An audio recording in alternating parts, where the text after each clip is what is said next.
everyone, and welcome to the Convention Centre. For those who don't know me, my name is Orla Carroll. I'm the Director of Product Development at Fáilte Ireland.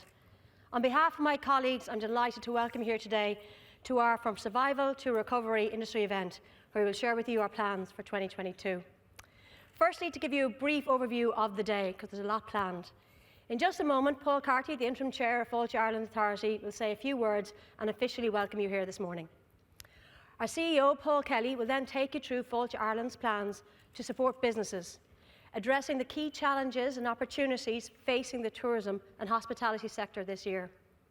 And set against this backdrop, my colleagues Niall Tracey, Director of Marketing, and Paul Kelly, Director of Regional Development, will outline our domestic growth ambitions and our plans for regional recovery. After this main plenary session, you will be able to get tea and coffee on your way to the regional development briefings on how Fáilte Ireland will support local recovery in Ireland's ancient East, Ireland's hidden heartlands, Wild Atlantic Way and Dublin. You would have chosen a briefing of your choice when you registered to attend today's event. After these sessions, you'll be delighted to know we'll be inviting you to lunch, which will be downstairs in the forum. And after lunch, there's more planned. Paul will join my colleagues Jenny DeSalle, Director of Sector Development, and Cayman Wall, Head of Economic and Industry Analysis, to take you through Fáilte Ireland's recent research on tourism and hospitality labour market and our plans to address staff shortages in the sector with you, the industry. This will be followed by a Q&A session, and throughout the day you're welcome to put forward some questions through our Events Hub web pages, or we will have QR codes on screens throughout lunch just to give you easy access to that web page. And once the event closes, there's more opportunity for networking, because after all, it's great to actually see each other today, and tea and coffee will be served all afternoon. We will also be hosting a virtual event this Thursday, the 10th of February, from 10 a.m. to 11:30 a.m. This is probably a little plug for myself here, as I, along with my colleagues, Fiona Monaghan, Head of Activities, and Rory Dean, Attractions Manager, will be sharing with you the investments we are doing in new and enhanced visitor experiences, both to date and right up to 2025. And at that session, our strategic partners, Rosemary Collier from OPW and John McDonough from Waterways Ireland, will also be presenting. For those of you who haven't registered, I urge you to do so urgently, and you can do so on our webpage, and that's fáilteirelandeventhub.ie. So, now back to today's event. Sustainability is a really important part of Fáilte Ireland's strategy, and I'm pleased to say that the carbon emissions generated today will be offset by planting native Irish trees on Fáilte Ireland's behalf. Not only will this make today's event carbon neutral, but it will also help in restoring Ireland's native woodlands. Our offsetting partner will be certifying all of Fáilte Ireland's positive climate actions with verified tree planting. And all these trees will be protected and will outlive not only all of us, but loads of future generations. Finally, some housekeeping. You'll be delighted to know tea, coffee and water will be available on every level throughout the day.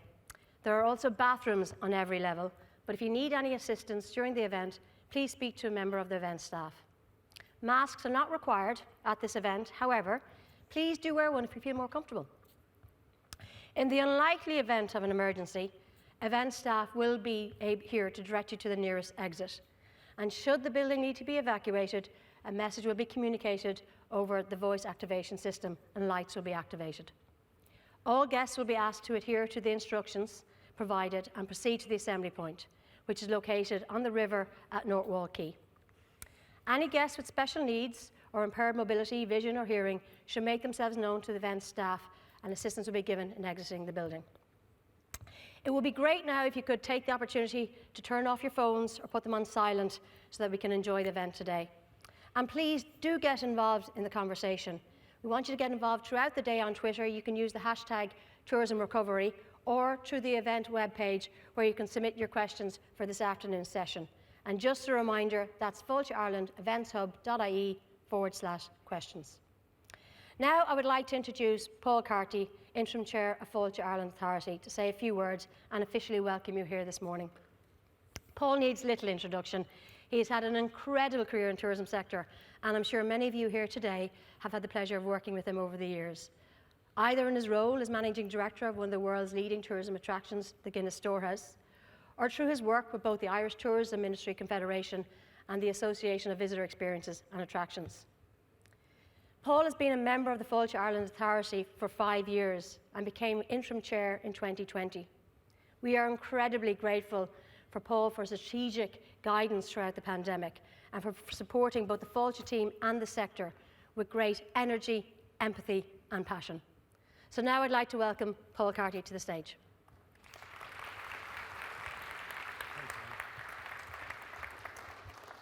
Thank you, Orla, for your very kind introduction. Good morning, ladies and gentlemen, and a warm welcome to you all. It's such a pleasure to stand here before you and to meet in person for the first time in a very long time. I don't know how you felt this morning, but I certainly felt great, and I'm so energised about the fact we're all getting together and meeting each other. So, on behalf of Fáilte Ireland, the Authority of Ireland, I'd like to welcome you with open arms to our industry event today. It is fantastic to see so many of you here as we work together to look to better days ahead. The theme of today's event, From Survival to Recovery, will resonate with all of you, that I am sure. Your business and the industry that we all love so dearly has been through the darkest of times since COVID-19 struck. The pandemic shut down our sector and brought substantial pain and personal cost. Thousands of livelihoods were lost as many hard-won businesses closed. Our country has been battered and lives shattered, but we are here united in solidarity and hope for a recovery that will be long-lasting and swift in coming. I'm a lifetime working in tourism, so I've seen the power and indeed the joy of our industry in communities across the country and globally. The destinations that reap the greatest benefits from tourism are those where local tourism players pull together. By gathering here today in such numbers to network and support each other shows there is strength in numbers and that unity is powerful. And I felt it very much when I was out in the lobby with all of you just now, that people are so happy to see each other and share and network. And that is the strength of our industry. Welcoming and entertaining visitors is central to our identity and our character as a people. We've had to put this characteristic on hold over the past 2 years.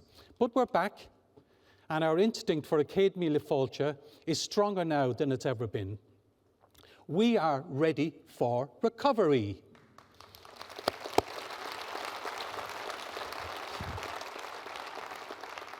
You will hear today about the solid plans that the team in Fáilte Ireland have been developing to support you this year on your journey to recovery. And I do hope and I know that you will enjoy it and find it really, really helpful.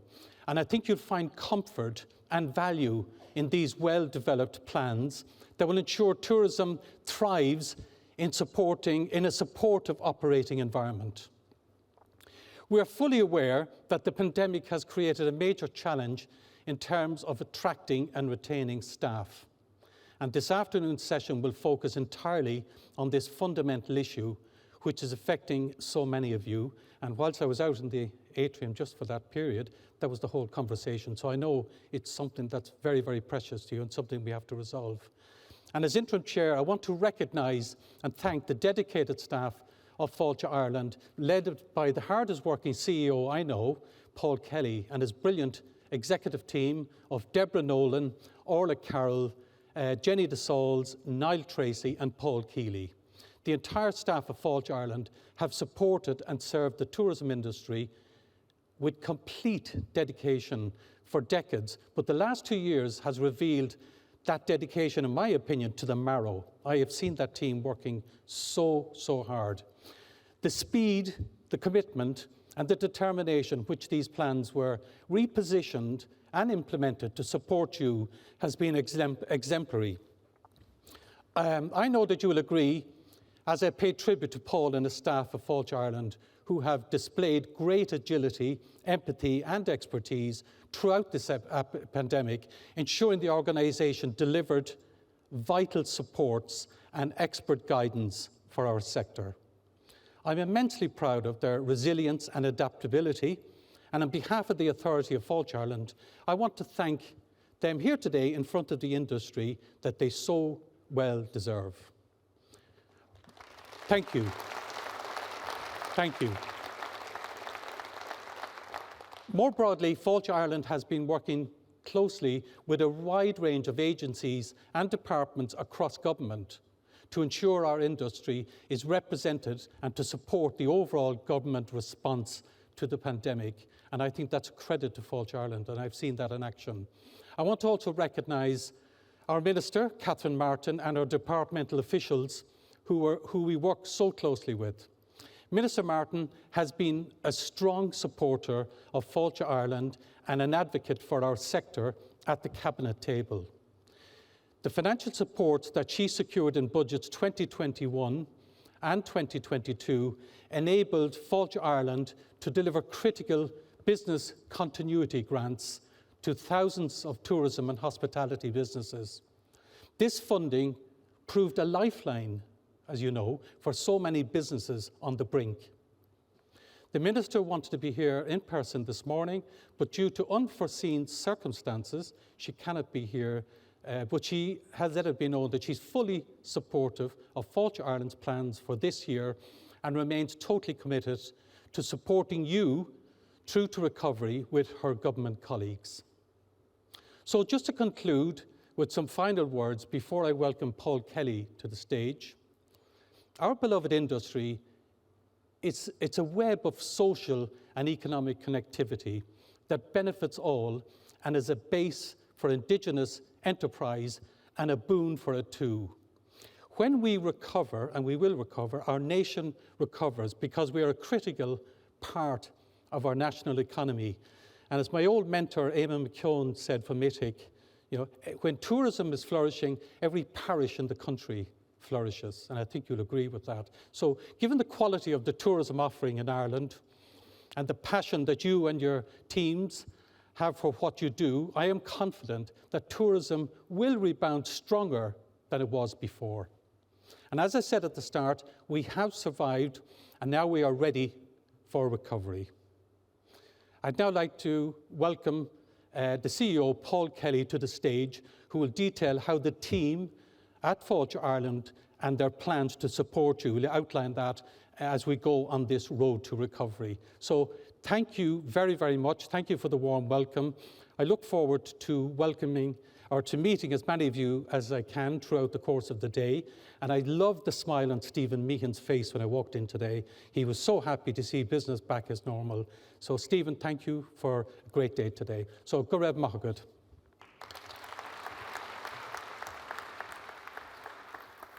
Thank you very much, Paul. And thanks very much for your kind words. Good morning and welcome, everyone. Or should I say welcome back. And what a great feeling it is to be back. Back meeting people in person, back open, and most importantly, back on the road to recovery. I'm delighted that so many of you are with us here today as we mark what we all hope will be the transition from survival to a sustained and sustainable recovery. Look, we fully appreciate there are continuing challenges and uncertainties, and we are far from out of the woods. But I think we can now see a path out, a path that is full of opportunities, but has plenty of challenges in there too. And as I stand here today, I'm also immensely proud of the team in Fáilte Ireland who have been ruthless in their focus and relentless in their efforts to support industry survival. But more importantly, I can reassure you that we will retain this passion and energy as we drive for recovery and implement the plans that we're going to be sharing with you here today. Before we move on to look at 2022, I just want to take a few minutes to look back at 2021. And look, I know it's a year that many of you and many of us will want to forget pretty quickly, but it is important to reflect on how well the industry dealt with those major challenges that were thrown at all of us. I think everyone in the tourism sector can be really proud of how you all and we all pulled together to fight for sector survival and to set ourselves up to build back better. As Paul has just mentioned, despite all of the challenges, an awful lot has been done by so many people. And I'd just like to share a short video now of some of the ways that Fáilte Ireland contributed to the sector achievements over 2021. So if we can just play the video there for a moment, please.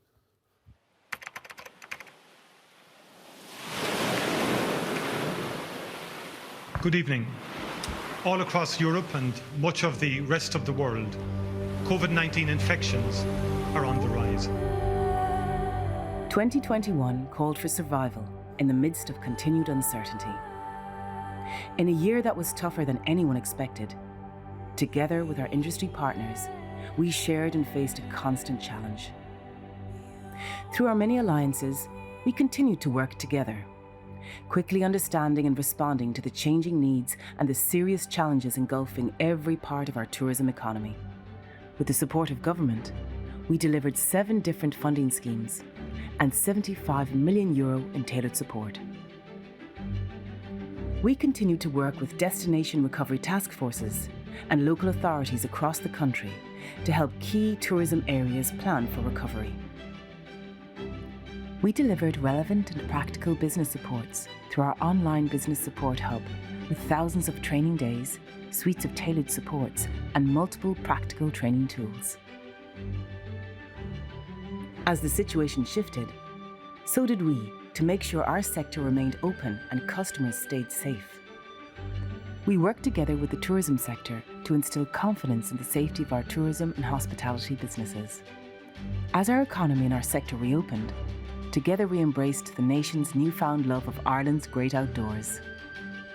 With an investment of €45 million, we put in place outdoor infrastructure, enhanced outdoor dining and urban animation, and supported the development of walkways, cycleways, greenways, and blueways. The nation was inspired to discover Ireland, with our relaunched website driving nearly 400,000 referrals to tourism businesses. Our €6 million marketing investment provided plenty of inspiration for planning. €44 million was invested in 4 new iconic immersive experiences. And together with our local stakeholders, we brought opportunities to life, creating world-class visitor experiences and making the most of our natural and cultural assets.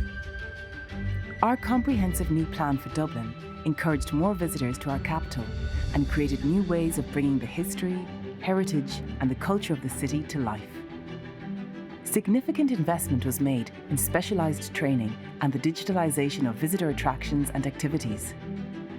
As we emerge from survival and move into recovery, challenges remain. Together, we continue to work with businesses to address the labour and skills supply.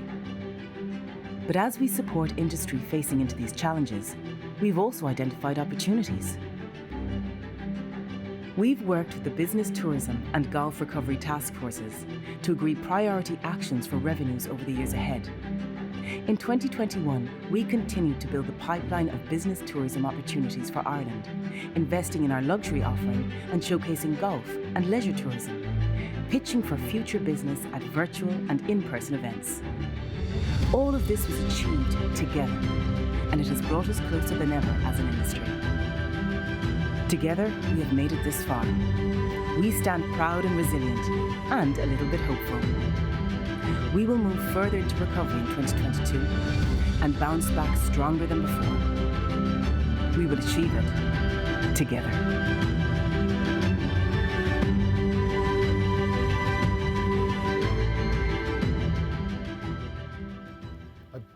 Thank you.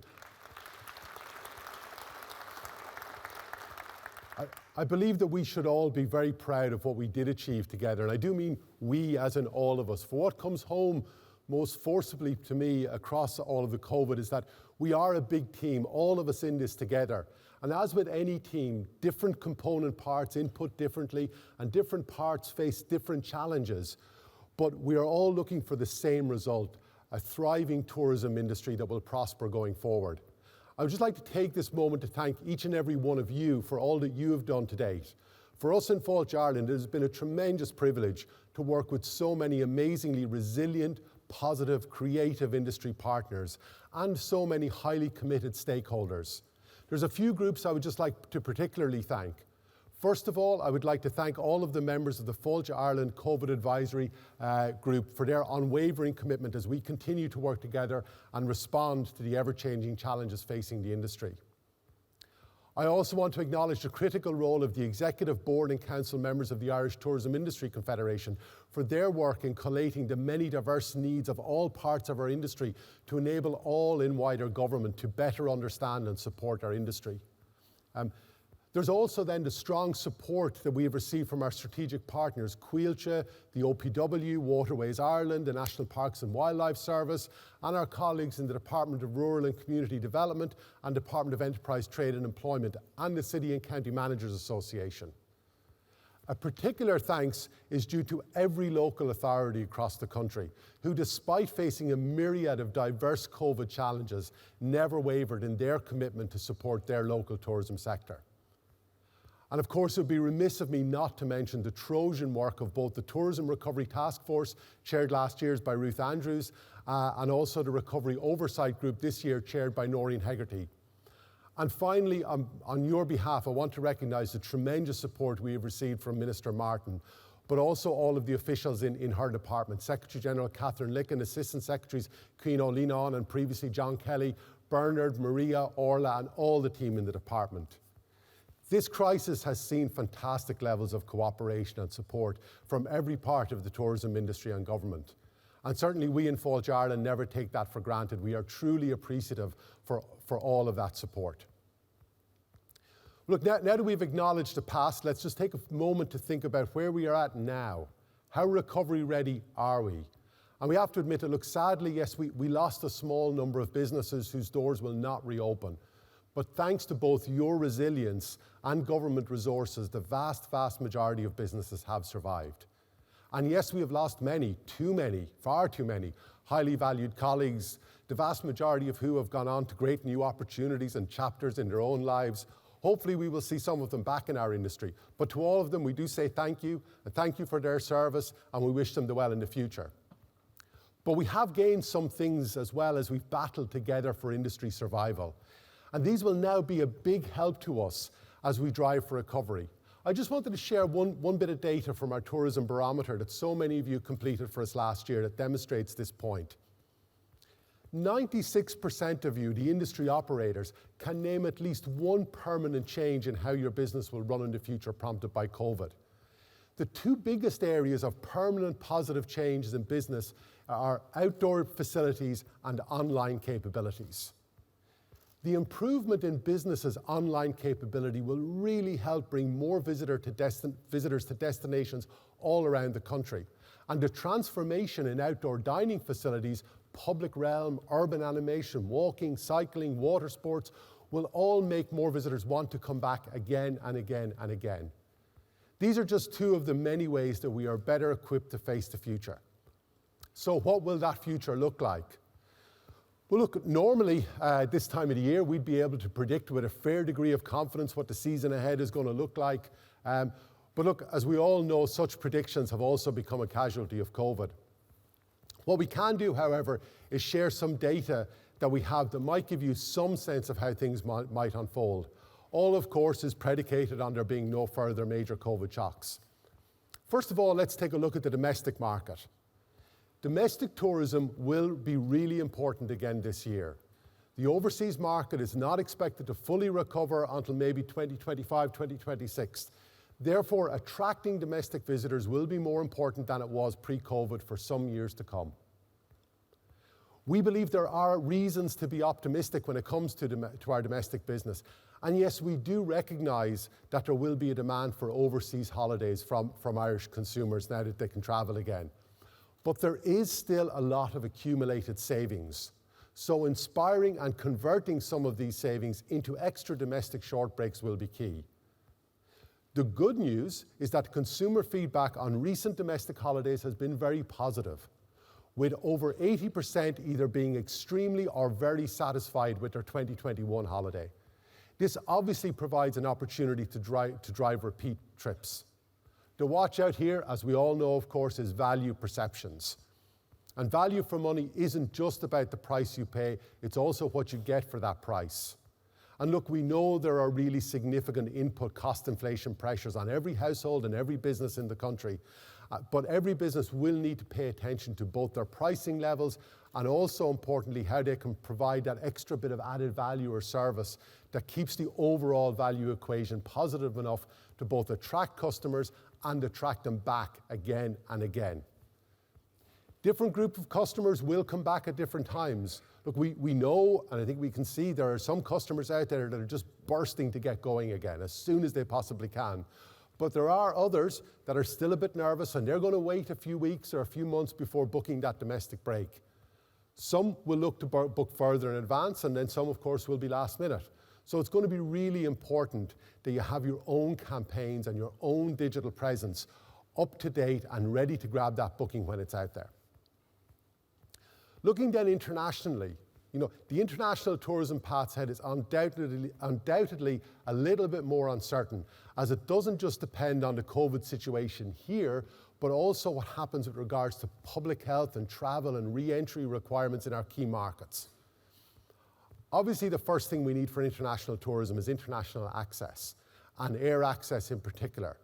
But as things stand today, that picture looks positive, with about 83% of 2019 air passenger capacity looking to be re-established this year, which is a great sense of recovery.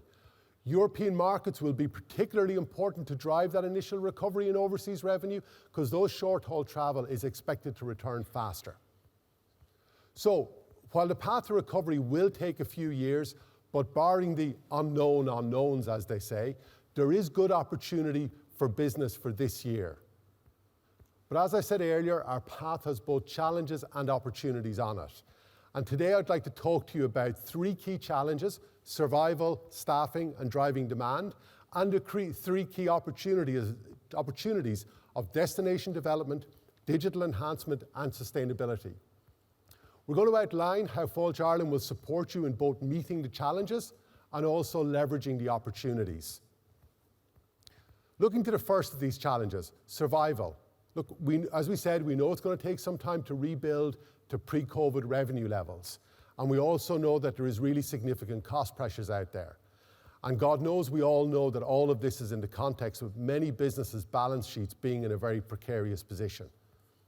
So look, we in Fáilte Ireland are continuing to do all we can to help businesses to deal with these financial challenges, through both advocating for and distributing government funding, and also through providing training and mentoring to businesses.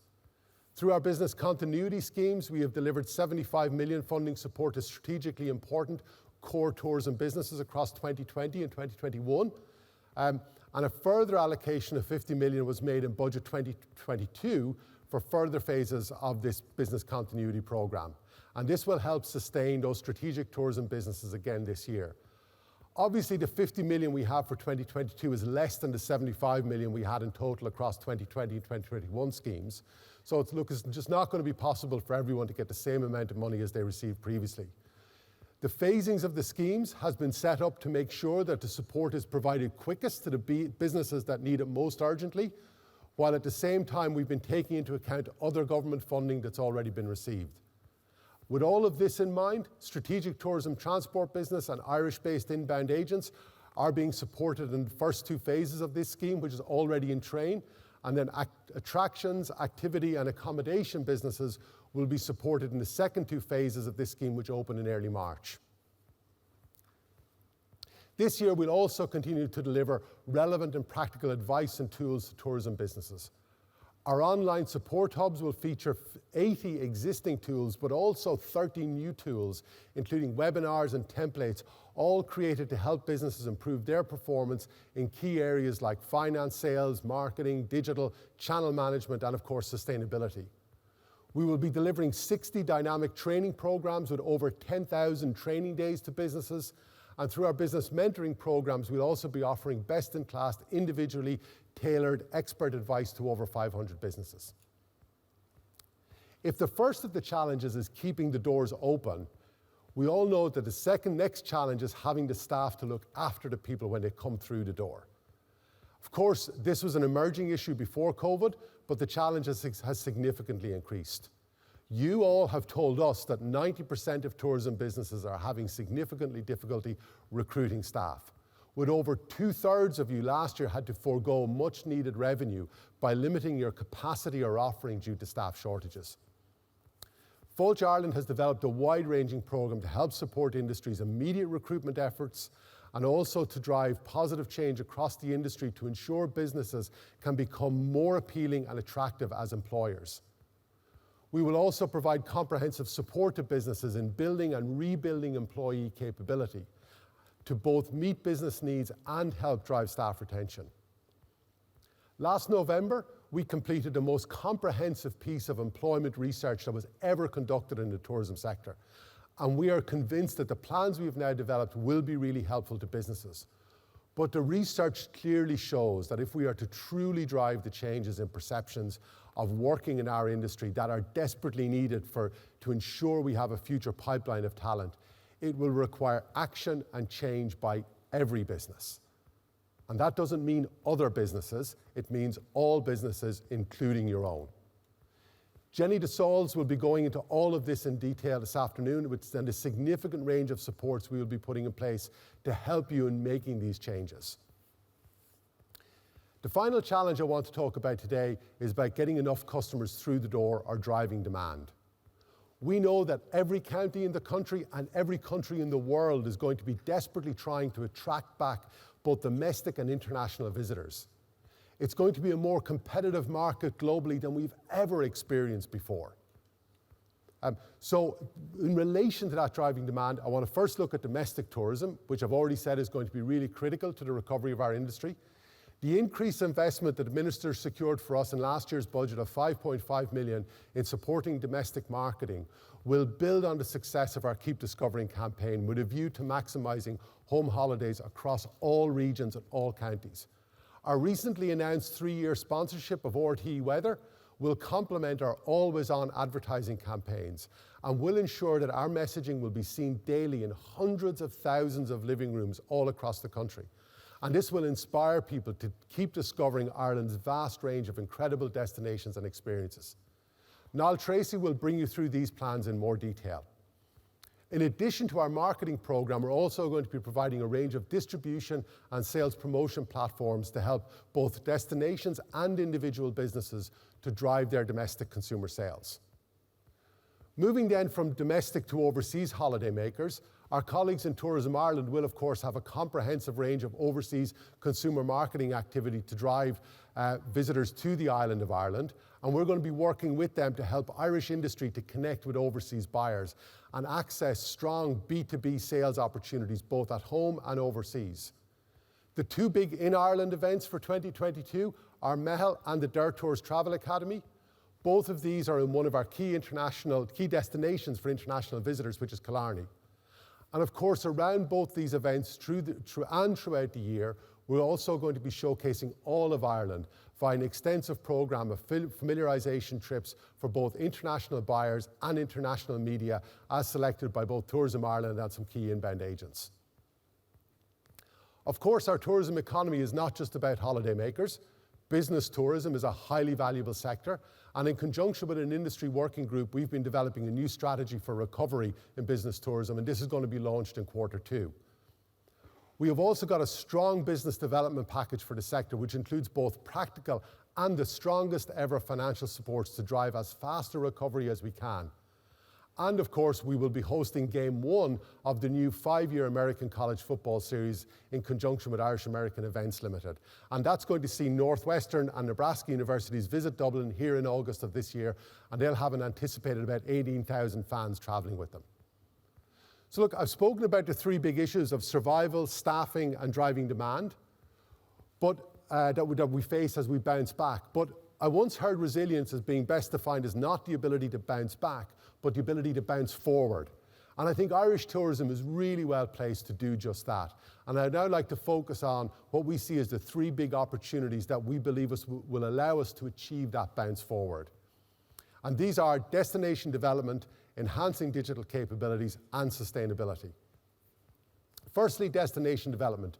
Look, we all know that the quality of experience a visitor has in a destination is going to be the ultimate determinant of success that a tourism destination will be. But what we can sometimes lose sight of is the importance of that holistic visitor experience, that big mosaic of factors that impact on that total visitor experience. All during COVID, we've been working with local industry, local authorities, and a myriad of both local and national stakeholders to improve the experience that visitors will have in tourism areas right throughout the country. In a few minutes, Paul Keeley will bring you through our plans in relation to our 4 regional tourism strategies and more localised destination experience development plans, which will be critical to driving long-term recovery and development of tourism in every region and every destination. Our product development team have been working hard with all of our partners, and the result has been development of a number of exciting new or significantly improved visitor experiences that have opened in 2020 and 2021, and a lot more due to open this year right across the country. The map on screen shows the quantity and spread of capital projects in the pipeline. There's been lots of activity here in Dublin with 1.7 million worth of enhancement work soon to be completed on over 10 visitor attractions. In addition to these, we have the development of mountain biking trails across the county, water sports facilities in Killiney, and of course our new Dublin Coastal Trail. A great example of the enhanced visitor attractions here in Dublin is the excellent new visitor experience at the iconic Dublin Customs House, and that opened late last year. You'll see the projects, a full list of the projects across Ireland's ancient East on screen now, ranging from the Irish racehorse experience in Kildare to Johnstown Castle in Wexford, water sports facilities across 6 locations. Just one of the really exciting new projects opening this year in Ireland's ancient East is the €16 million redevelopment of Avondale House and Forest Park, which will provide an iconic world-class visitor destination in Wicklow. And there's also lots happening in Ireland's hidden heartlands, from River Shannon pontoons to mountain biking trails and facilities. And a key project in this area is the €5 million redevelopment of Strokestown House and Gardens into a world-class National Famine Museum.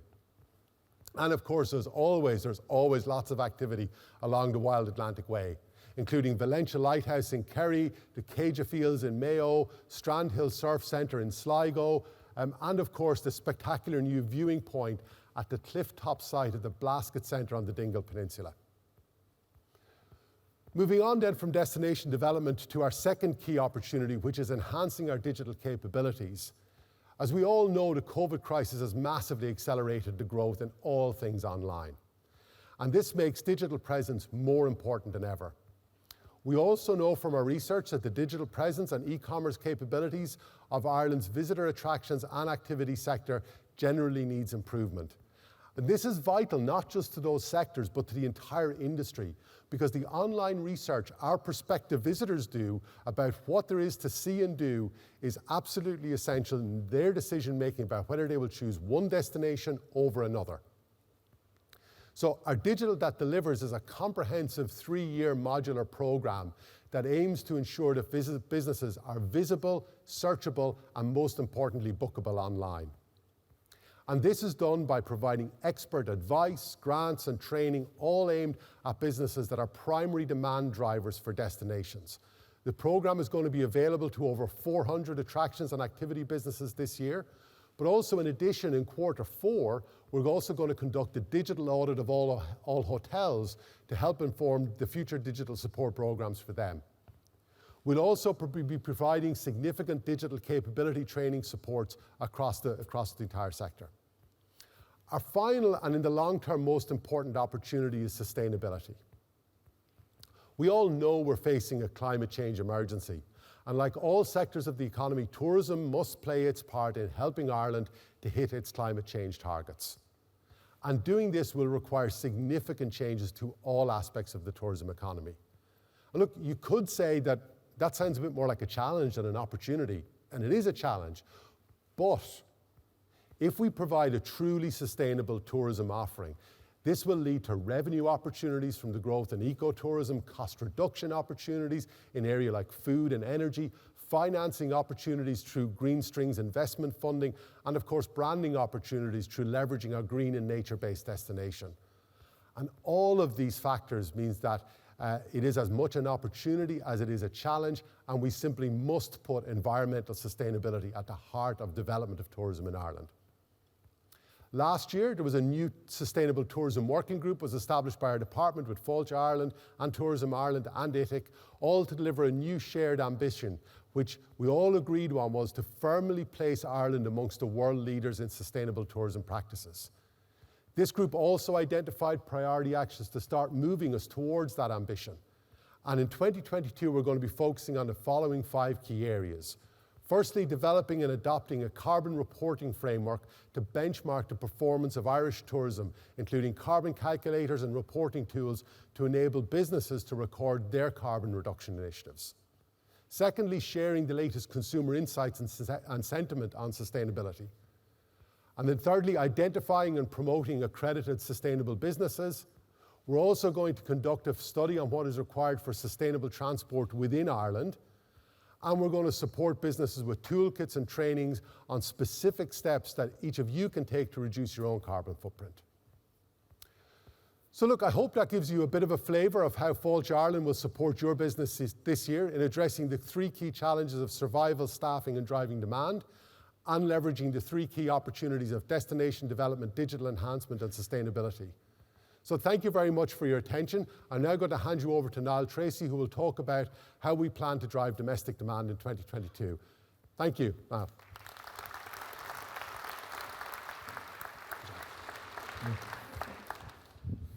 Morning, everybody, and great to see you all live and in person. So it's interesting to talk about domestic demand, because actually with lots of flights to sun destinations kind of coming on board this year, driving domestic demand is actually going to be a real challenge. And while overseas visitors will start to come back this year, we expect many of your businesses still to be heavily reliant on domestic consumers in order to keep your businesses open. But the importance of domestic visitors is not new. You know, pre-COVID in 2019, remember, in the best year we ever had for tourism, Republic of Ireland and Northern Ireland consumers represented 60% of all the visitors that came to the country. And in tourism revenue, while domestic visitors accounted for about a third of all revenue in tourism, when you break that down, it actually was about 15% in Dublin, but over 40% of revenue in outside Dublin is generated, even at the best of years, by domestic consumers. So if domestic consumers were really important to tourism in the best of years, just think about how vital they're going to be as we're going to, over the next few years, as we actually start to bring, as overseas visitors start to build back. Listen, let me ask you this. So how many people here would normally take a kind of a break in Ireland for a weekend away or a holiday? Can I hands up? Oh, I love that. Look at you. Now, unfortunately, we are not a representative sample of the Irish people. Though, if only we were, because actually, we actually ask people, we actually look at how many Irish people take a break in Ireland, would you believe it's only 57%. That's 43% of people who don't take a break. That's a huge opportunity. So when people are thinking about taking a break, they're what's really interesting about them that Irish people do is that actually Irish people will travel throughout the year. So overseas visitors generally come in mostly obviously in the summertime. But if we can get those 43% to take a break, they'll take a break in Q1, Q2, Q3, Q4, which is helping making your businesses viable beyond the summer months. But finally, unlike the other thing about domestic is that unlike overseas visitors who may only visit Ireland once and hence may only visit your business once, Irish consumers actually have a potential to come back again and again. And the two key triggers in order to encourage domestic visitors to come back to your business are actually, one is experience. Make them have a great experience. Because if they have a great time, they'll say, come on, let's go back there. We've all done it. Let's go back there for a weekend. And the second thing is value for money. And that means that the experience that you did deliver was worth the price. So listen, while we are very conscious of increasing costs, the trick is to find ways to balance that with an improving experience for your visitors, particularly domestic, so to encourage them to come back to your business, for repeat visits. But listen, let's talk about what we're going to be doing as regards our domestic demand plans. Thanks to the Minister, Catherine Martin, and to the Department, funding for domestic marketing this year will be actually double what we invested in 2019. That's approximately about 10 million versus 5 million. Now, we know from talking to consumers that our Keep Discovering marketing campaign is working really well. Last year, due to the COVID restrictions, our campaign actually only went live around the end of May, and yet it inspired and encouraged consumers to travel to all parts of the country as we used a whole different range of different communication channels to talk about the joy of travel and to promote destinations in all four corners of the island, or part of the Republic. And what I found particularly pleasing was how it helped to extend the season for so many businesses, with more bookings coming in September, October, and even into November. But for consumers taking a break, it's not something that they actually think about very often. So to get consumers to travel, we need to get actually travel and taking a break top of mind. And to do that, we've actually got two jobs to do. First, we need to inspire them. We need to get them to even just start to consider taking a break. And we know that our regions are really powerful brands to communicate the benefits and the joy of travel. And then once inspired, the question they ask themselves is, well, where are we going to go? Now listen, Irish people don't know this country nearly as well as you'd expect them to. After 9 years of geography classes, not enough actually kind of like stuck in. So actually, what we need to do is we need to tell them about the different destinations and talk to them about what there is to do, when they get there. So to inspire people to travel, we will be leveraging our regions. And when they think about exactly where to go, we want to be talking about destinations. So we need to be both promoting regions and destinations. On media, our regional experience brands are going to be on TV, press, and digital. These brands are at the heart of our tourism offering in the country, as they bring to life the joy of travel and then the joy of discovery for domestic visitors. In addition to the regions, we're also going to be promoting destinations with specific county campaigns across digital and press. We know when we talk to consumers about short breaks, what's interesting is that they're willing to travel for about 2 hours from where they live to the destination they're going to get away to. So what we're going to do is, where we can, we want to talk to people and promote destinations that are easy travel, so within 2 hours travel distance from where they live. Hence, we're going to start geo-targeting using different digital platforms and media. So, for example, we'll be promoting Cork in the areas such as Waterford and Limerick and Kerry. In 2022, we will continue to promote all 26 counties with different media as we showcase what each county has to offer. Now, as well as the Keep Discovering campaign, our websites and social platforms are performing extremely well, as particularly as regards increasing and encourage people to go to destinations, and also to showcase and provide them ideas of what to do when they actually get to a destination. Our award-winning Discover Ireland and Visit Dublin websites delivered over 2 million visits to their sites, and really importantly, they also provided over nearly 400,000 industry referrals. These are people who came to our sites who have shown an interest in your business. And what we've then done is sent them away from our site directly to your website or to your booking engine.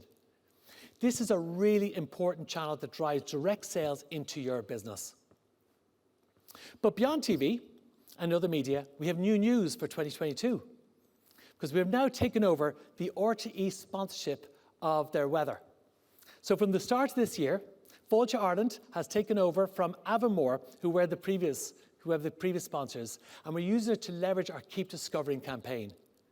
It is one of the biggest sponsorships in the country, and it gives us a fantastic platform to help drive the recovery of the tourism sector. So listen, why the weather? Well, it will allow us to promote destinations and great reasons to travel in Ireland 365 days a year. While many of you will know the weather forecast from maybe the 6 o'clock news or the 9 o'clock news, actually the weather is on TV 9 times a day. That's both before the weather, spot before the weather forecast and one after. That's 120 spots a week. That gives us enormous weekly viewership. And this exposure gives us fantastic potential to promote kind of different destinations like different counties. It also helps us to remind people that there's upcoming, for example, the long weekend that we're going to get for Paddy's Day this year, or an upcoming bank holiday. And it also helps us support kind of big events and festivals, such as, say, Winter in Dublin, as we are here, or New Year's Festival, and remind them these are brilliant events that are worth travelling to now. So, what will you see over the next number of months, kind of creatively with the weather? Well, we started the creative with just a kind of a message around just showcasing a lot of the experience and the breadth of experiences around the country. This was followed by our first destination piece of creative, where we showcase Sligo on the Wide Atlantic Way. But I'm going to show you now is 2 other examples of destinations. In each case, the spot is the opening spot of the weather, kind of sets up the experience with a bit of intrigue. And then in the second spot, kind of after the weather forecast, what we then do is we kind of resolve the intrigue and actually then start promoting the actual destination. So let's have a look at the 2 spots. If you could play them, please.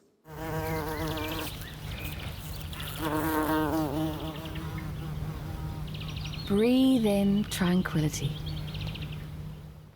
That's it for now. Good evening. Breathe in the beauty of Clare.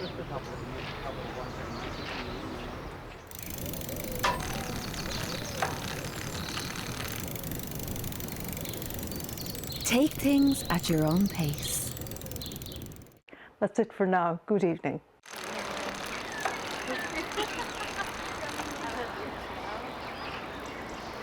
Take the scenic route in Waterford. I'm sure you didn't miss the little detail of the weather. We particularly made sure we picked a little bit of snippet that was good weather. With, listen, I'm a marketeer after all, so you know.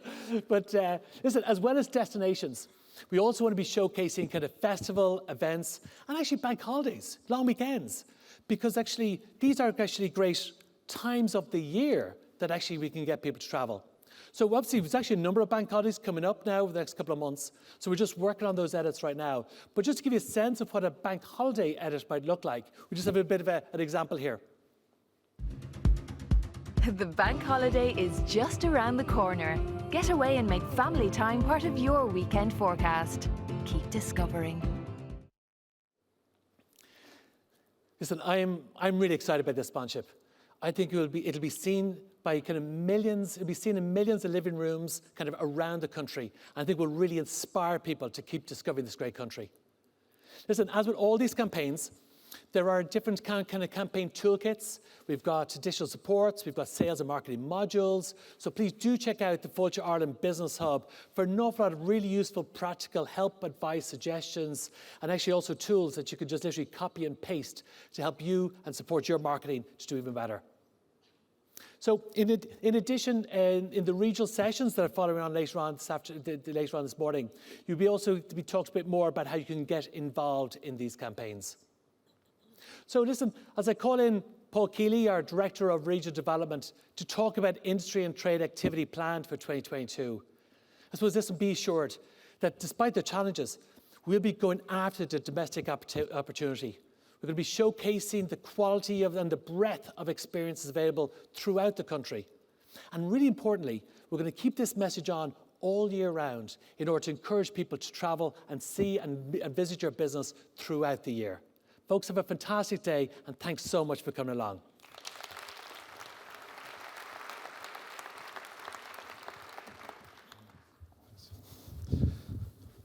Thanks, Niall. Good morning, everyone. So look, this is the last leg of the plenary session, and in this short session, I'm going to talk about 2 broad buckets of activity that's going to support your recovery over both the short and longer term. So just first up, I'm going to talk about the measures we'll be putting in place to support distribution development, and on the back of that, help you recover those lost domestic and international revenues. And secondly, I want to talk to you about the work we're doing in terms of regional and destination development, which is really about trying to strengthen your proposition into the longer term and support your long-term recovery. So in terms of distribution and sales focus, we're going to talk about 3 things today. First up, we're going to talk about leisure sales, and within that, 3 things. I want to talk to you about our domestic sales platforms. I want to talk about some of our overseas platforms, and I want to talk for a while just about golf. I want to talk about business tourism. We have a strong revenue pipeline there, and we want to continue to grow that.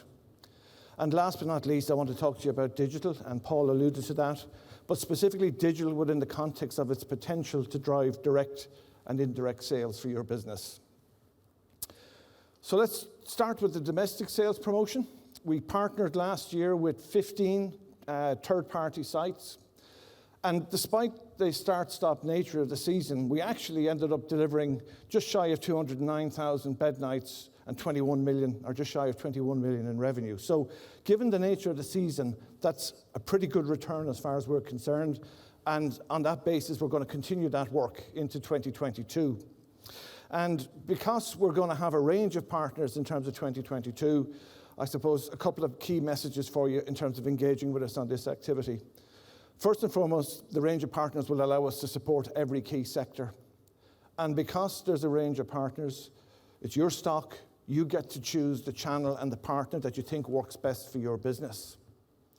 Now, we're also mindful, particularly since the reopening, when we talk to businesses, there's still a lot of uncertainty around the place in terms of what the forward booking patterns are looking like. So again, our commitment in this space is to be nimble. We can turn this activity on and adapt this activity pretty easily. So we will show up when and where you need us to show up.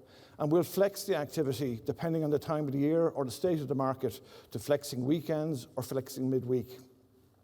And the key message, I suppose, at this point in time is the regional teams are out on the ground working with the destination task forces just to try and firm up on the programme for the year and make sure that we align local activity with the national activity and just get best bang for buck in terms of our shared investment. In terms of our overseas trade platforms, in conjunction with our colleagues in Tourism Ireland, we have a really strong programme of trade FAMs and B2B shows for you this year. And I'm just going to pick out a couple of key ones, I suppose, that are worth mentioning. Mehel, thankfully, back to being face-to-face this year. So Killarney, 31st of March, 1st of April. And just the headline here, I suppose, is we're obviously open for expressions of interest to attend at the moment. That closes on the 11th of February. So if you're not registered, just make sure you try and get in over the next 48 hours because, as I say, we close on Friday. Just in terms of our ambition, we're hoping to get 225 buyers and north of 480 Irish industry onto the sales scheduler. And obviously on top of this, we have the pre and post FAMs in terms of showcasing product around the country. The other big one that's worth calling out at this point in time is the Dara Tour Travel Academy. And again, thanks to our colleagues in Tourism Ireland and Limerick Travel for bringing this one in. It's a massive, massive opportunity for us. We are working away at the background at the moment because we have 250 of their key sales staff coming in, and we get the opportunity through 16 FAMs pre and post the Academy to actually showcase the best that Ireland has to offer to them. We've also got, in conjunction with our colleagues in Tourism Ireland, at this stage, 40 trade FAMs and targeted networking events in the calendar for the year. And I'm sure that'll be added to actually as the year progresses. And we know from chatting to buyers that there's a massive appetite among buyers to get back in on the ground to see the product again. So again, really, really solid networking and solid contracting opportunities for you. And we'll keep you plugged into that as the year progresses. Many places at the moment just making those decisions to move from virtual back to face-to-face, etc. So as the calendar for the year firms up, all of the detail will be available to you through the Fáilte Ireland Trade Portal. Now, we're also conscious that no matter whether it's an overseas event or a domestic event, there's limited space always at trade shows and on the stands, etc. But that shouldn't be a reason for you not being able to get your product in the shop window. So on that basis, we have developed a new trade portal for B2B ready saleable product.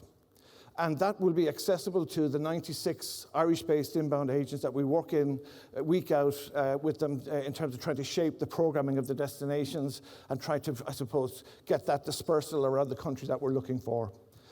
And on that portal, what essentially the buyers will see is product grouped by region, grouped by type.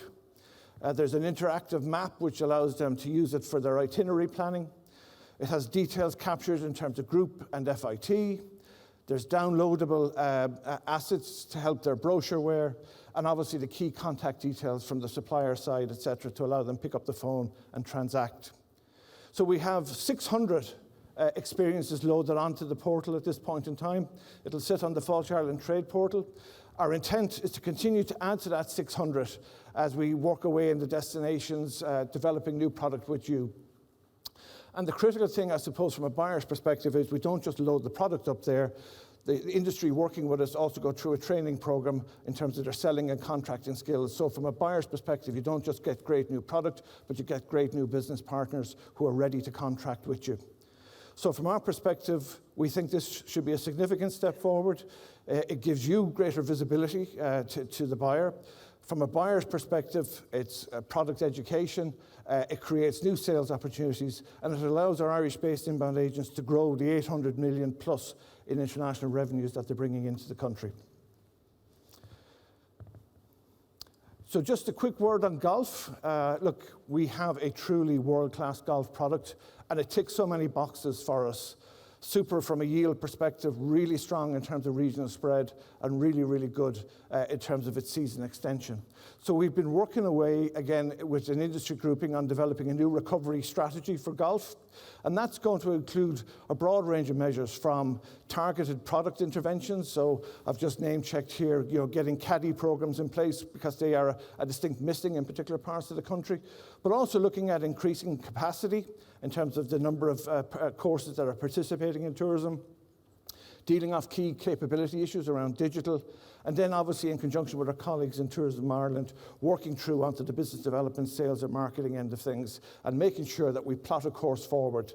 And just in terms of some early wins in that regard, in terms of the government's Ryder Cup contract, the agencies and industry will be looking to sweat that for everything it is worth. And some of the early opportunities to come through there, for instance, will be around the on-the-island publicity that comes with the events associated with it. So as part of the European Tour package, we have an Irish Open, an Irish Ladies Open, Challenge Tour, Legends Tour. All of those give us opportunities for both domestic and international publicity.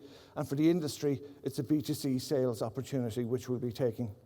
And then in conjunction with our colleagues in Tourism Ireland overseas, already for the year, we have 9 international sales platforms booked in. We have 6 corporate days to try and drive the MICE piece on. And obviously then, as part of that Ryder Cup package, we have 7 European Tour events that, again, we're in a position to give Irish industry a B2C sales opportunity at. So again, that strategy will be finalised before the end of the first quarter, and we'll give you a much more detailed briefing in the aftermath of that. Just switch focus just to business tourism for a moment. So we have a pipeline of €1 billion worth of revenue, or potential revenue at the moment, out to 2032. And despite the year that was 21, we still managed to actually generate leads of 137 million and to convert 52 million. But we're dialing up the ambition significantly for 2022. We're looking to generate leads at 200 million. We're looking to convert 100 million in leads. And to try and drive that on, I'm just name-checking a number of new initiatives we have. The bounty on delegates is going to move from €30 to €100 per head. We have a refreshed ambassador program. So we have over 3,000 academics, clinicians and so on who put on the green jersey and support us as an industry in terms of going out and pitching for and helping us win conferences, etc. We need to get that team re-energised from an Ireland perspective. And last but not least, we have a focused retargeting campaign. So those conferences that cancelled out in the last 2 years, we want to get after them and get them back in and booked for Ireland for future years. Those of you involved in the business tourism space will also know that historically we've lost leads because actually we didn't have sufficient amount of gala dinner venue space. So again, to try and address that, we have a new €10 million grant scheme that will be launched in the second half of the year, to try and get in place the much needed capacity when it comes to dining. So 2 strands to that scheme. One, will look to get venues that can seat 250 plus, and we want one of those in all of our key business tourism locations: Dublin, Cork, Killarney, Limerick and Galway. And then the second strand is looking for expressions of interest for somebody to work with us in developing a venue in the Dublin area that will seat 1,000 plus. And then last but not least, on the business tourism side, we didn't want to waste a good crisis. So, chaired by Stephen Meehan of the CCD here, we've had a strong working group which include departmental officials working on the development of a new business tourism strategy, really looking to plot the course forward. As Paul Kelly alluded earlier on, every other destination is hungry for business as well. We have no right to it. We've got to go and win it, etc. So that group has been working on plotting the course forward to deliver sustained growth in revenues and to grow that €1 billion comfortably north. So, final slide just in relation to the distribution building piece is the work we're doing on digital. And in particular, I just wanted to touch on the Digital That Delivers program. So from our perspective, what we're going to do this year is we're going to work with just over 1,000 businesses. And what we're really looking to do is, based on real insight as to the level of digital maturity in your business, then what are the range of initiatives that need to happen to give you a step change in terms of performance? And we're looking at a range of things. We're looking at, I suppose, getting people to your digital channels, particularly your websites, getting them more engaged with the content on your site, getting them booking on your booking engine, giving you those direct sales, getting you the connected distribution out into those global distribution platforms, again, increasing your reach. And last but not least, using the business intelligence that comes from those booking engines to actually give you the insights you need to run better sales and marketing campaigns and to drive through operational efficiencies in your business. If you have better line of sight of the business, you can roster your staff more efficiently, etc. So the key piece as well, just to summarize on this one, I suppose, is that we focus in the first 2 years on attractions and activities because that's where the greatest market failure was. In the third quarter of this year, we're going to bring the hotel sector in as well now, and we're going to start with an audit, a digital audit of every hotel in the country to try and get a sense of the job of work to be undertaken business by business next year. So the second broad bucket of activity that I referenced at the outset was around developing our destinations, developing our regions. So we have a suite now of 4 new regional tourism strategies developed. They're currently out for strategic environmental assessment, and by the time we're through that process, it probably means end of April before we're in a position to launch. Each of those strategies sets out a 10-year vision for the region and a 5-year action plan that calls out the prioritised things we need to do together over the next number of years. And again, if I could thank the industry for its inputs in that, we got huge feedback across all 4 regions in terms of trying to get the industry's perspective on the priorities within their area. The strategies are going to be brought to life through localised destination and experience development plans. Our commitment by the end of this year is to have 27 destination plans up and running across the country. And within the overall strategies, we've said that by 2025, every parish in the country will have its own destination development plan that's appropriate to its level of maturity. And just to give a flavour of what's in there, in coming at this, we've come at it with absolute humility, recognising that the touch points from a visitor perspective are not always in the control of us or you, the industry. Countless government agencies, local authorities and others impact the experience.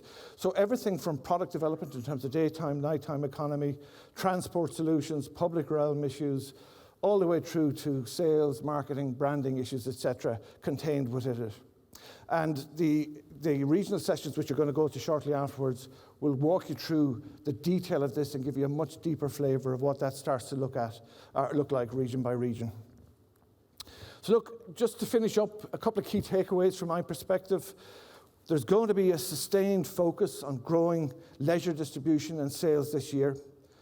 There's going to be a real drive to get that €1 billion pipeline north, and we believe we have every opportunity to continue to grow that.